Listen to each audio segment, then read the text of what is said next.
झारखंड में शिक्षक बनने का सपना देख रहे लाखों युवाओं का सपना एक बार फिर अधर में लटक कर रह जाएगा।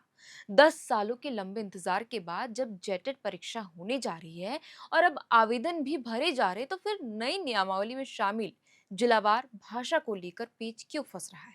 लेकिन इन सबों के बीच सबसे आश्चर्य की बात तो यह है कि इस बार विरोध सड़कों पर छात्रों ने नहीं किया, बल्कि सरकार के भीतर ही मंत्रियों ने शुरू कर दिया है। नतीजन भाषा के विवाद को सुलझाने के लिए अब 5 मंत्रियों की कमेटी बनाई गई है, जो जिलावार भाषाओं का निर्धारण करेगी। अब सवाल है कि आखिर जब अभ्यर्थी तैयार है, तो सरकार के भीतर यह खींचतान क्यों हो रही है। क्या यह विवाद एक बार फिर बहाली को अधर में लटका देगा? आज के इस वीडियो में हम इन्हीं तमाम सवालों के जवाब तलाशने की कोशिश करेंगे। नमस्कार, मेरा नाम है शारदन और आप देख रहे हैं एयर नाउ। दरअसल राज्य सरकार ने झारखंड शिक्षक पात्रता परीक्षा जेटेट में क्षेत्रीय और स्थानीय भाषाओं को शामिल करने की समीक्षा और सिफारिश करने के लिए 5 सदस्यीय उच्च स्तरीय मंत्री स्तरीय समिति का गठन किया है। यह कदम सत्तारूढ़ गठबंधन के भीतर विशेष रूप से कांग्रेस मंत्रियों के बीच वर्तमान में जेटेट नियमों और ढांचों से मगही, अंगिका, भोजपुरी को और कुछ अन्य भाषाओं को बाहर करने को लेकर पनप रहे असंतोष के बीच आया है। कार्मिक विभाग की 5 मई की अधिसूचना के अनुसार, जिसे 8 मई को सार्वजनिक किया गया, वित्त मंत्री और छतरपुर से वरिष्ठ कांग्रेस विधायक राधा कृष्ण किशोर समिति के संयोजक हैं और अन्य सदस्यों में ग्रामीण विकास मंत्री और कांग्रेस विधायक दीपिका पांडे सिंह, शहरी विकास मंत्री सुदेव कुमार सोनू, पेयजल एवं स्वच्छता मंत्री योगेंद्र प्रसाद और गोड्डा विधायक और श्रम मंत्री संजय प्रसाद यादव शामिल हैं। इस पैनल को जिलावार भाषाई जनसांख्यिकी का अध्ययन करने और सरकार को जल्द से जल्द आगे की कार्रवाई के लिए शामिल करके हटाने की सिफारिश करने का काम सौंपा गया है।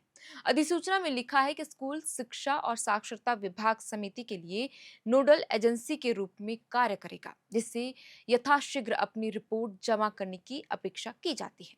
28 अप्रैल को हेमंत सोरेन के नेतृत्व वाली कैबिनेट के नए जेटेट नियमों को पारित कर दिया गया था। इससे पहले राधाकृष्ण किशोर और दीपिका पांडे सिंह दोनों के द्वारा उठाई गई आपत्तियों के कारण ये नियम पारित नहीं हो पाए थे। 28 अप्रैल की बैठक में राधा कृष्ण किशोर ने स्वास्थ्य समस्याओं के कारण अनुपस्थित थे, यानी कि वे वहां पर मौजूद नहीं थे।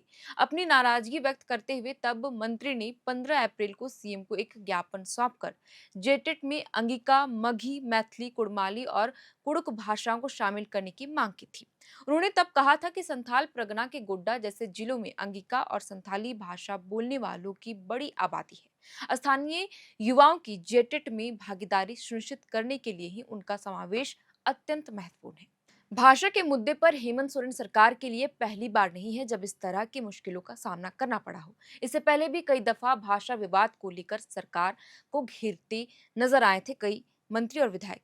बहरहाल मालूम हो कि जैक जेटेट परीक्षा आयोजित कराती है और 21 अप्रैल से परीक्षा के लिए आवेदन लेने की प्रक्रिया भी शुरू कर दिए गए हैं। हालांकि परीक्षा की तिथियों की घोषणा अभी भी नहीं की गई है। आवेदन की प्रक्रिया 21 मई तक खुली रहेगी। बहरहाल बता दें कि जेटेट की नियमावली में जिलावार जनजातीय व क्षेत्रीय भाषा का निराधरण किया गया है। अभ्यर्थी जिलावार निर्धारित भाषाओं में किसी एक भाषा का चयन कर परीक्षा में शामिल हो सकते हैं। जिलावार भाषा में भोजपुरी, मगही व अंगिका को शामिल करने की मांग की जा रही है। इन तीनों भाषाओं को वर्तमान में नियमावली में शामिल नहीं किया गया है। पलामू में मगही और भोजपुरी व संथाल के जिलों में अंगिका को क्षेत्रीय भाषा में शामिल करने की मांग की जा रही, जिसे लेकर ही समिति का गठन किया गया है, क्योंकि इन जिलों में अधिकतर यही भाषा बोली जाती है और नियमावली में शामिल ना होने के कारण ही इसकी मांग तेज है। ये तो हमने आपको बताया कि 5 सदस्यीय कमेटी का गठन क्यों किया गया है। वहीं इस भाषा विवाद को लेकर सरकार के मंत्रियों के बीच चल रहे खींचतान पर जब हमने झारखंड प्रशिक्षित शिक्षक संघ के प्रदेश अध्यक्ष व छात्र नेता चंदन कुमार से जब हमने बात की, तो उनका कहना है कि झारखंड शिक्षक पात्रता परीक्षा को लेकर राज्य भर में प्रशिक्षित अभ्यर्थियों एवं छात्रों में किसी प्रकार की असंतोष की स्थिति नहीं है। छात्र लगातार परीक्षा की तैयारी में जुटे हैं और वे चाहते हैं कि वर्षों से लंबित जेटेट परीक्षा का जल्द से जल्द निष्पक्ष व पारदर्शी तरीके से आयोजित किया जाए। वर्तमान समय में छात्र छात्राओं की मुख्य मांग केवल इतनी ही है कि परीक्षा समय पर हो जाए, सभी प्रशिक्षित अभ्यर्थियों को अवसर मिले तथा आवेदन एवं परीक्षा प्रक्रिया को सरल और पारदर्शी बनाया जाए। लेकिन दुर्भाग्यपूर्ण बात यही है कि कुछ मंत्री व विधायक इस विषय को अनावश्यक रूप से राजनीतिक रंग देने का प्रयास कर रहे हैं, जिससे अभ्यर्थियों के बीच भ्रम की स्थिति उत्पन्न हो रही है। यानी कि छात्रों का स्पष्ट कहना है कि उन्हें परीक्षा आयोजित होने से कोई परेशानी नहीं है। वे चाहते हैं कि सरकार और संबंधित विभाग अभ्यर्थियों के भविष्य को प्राथमिकता देते हुए जल्द समाधान निकाले और परीक्षा की तिथि भी घोषित कर दे। जेटेट जैसी महत्वपूर्ण परीक्षा को लेकर बार बार बयानबाजी और अनावश्यक विवाद खड़ा करना लाखों युवाओं के भविष्य के साथ एक तरह से खिलवाड़ करने जैसा है, ऐसा अभ्यर्थियों का कहना है। आपको बता दें कि छात्रों के लंबे संघर्ष और आंदोलन के बाद जैक ने आवेदन जारी किया और 21 मई से परीक्षा के लिए आवेदन भी भरे जा रहे हैं, क्योंकि यह परीक्षा झारखंड गठन के बाद से अब तक केवल 2 बार ही आयोजित की गई है। 2013 में पहली बार परीक्षा आयोजित की गई थी, जिसमें 68,000 अभ्यर्थी सफल हुए थे। दूसरी बार 2016 में शिक्षक पात्रता परीक्षा आयोजित की गई थी, जिसमें 53,000 अभ्यर्थी पास हुए थे। ऐसे में काफी जद्दोजहद के बाद जैक द्वारा निकाली गई जेटेट से छात्रों को उम्मीद जगी कि इस बार परीक्षा हो जाएगा, मगर अब सरकार के भीतर ही नियमावली को लेकर खींचतान चल रही है। लिहाजा जेटेट में नई भाषा को लेकर 5 मंत्रियों की कमेटी बनाई गई, जैसा कि मैंने आपको शुरुआत में कहा, जो भोजपुरी, मगही और अंगिका का विवाद सुलझाएंगी। खैर, झारखंड में भाषा विवाद और प्रशासनिक ढुलमुल रवैये के बीच सबसे बड़ा सवाल तो यही है कि क्या इस साल जेटेट की परीक्षा सफलतापूर्वक संपन्न हो पाएगी, क्योंकि कई दफा ऐसा हो चुका है कि आवेदन भरने के बाद अक्सर अपरिहार्य कारणों का हवाला देकर परीक्षा को टाल दिया जाता है।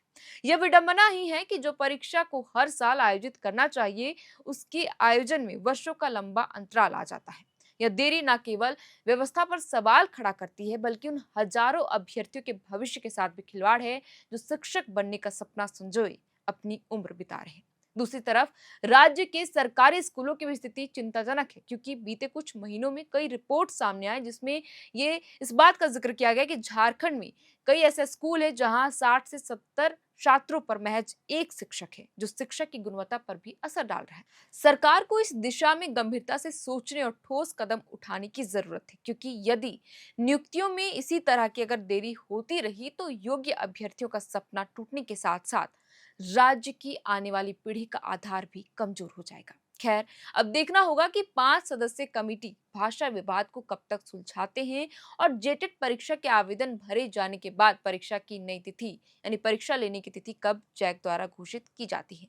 इस पूरी खबर पर आपकी क्या राय है, हमें कमेंट कर जरूर बताइएगा। आप देख रहे थे यार नाउ, मेरा नाम है शरतन और कैमरे के पीछे मौजूद है हमारे सहयोगी आर्यन। बहुत बहुत शुक्रिया।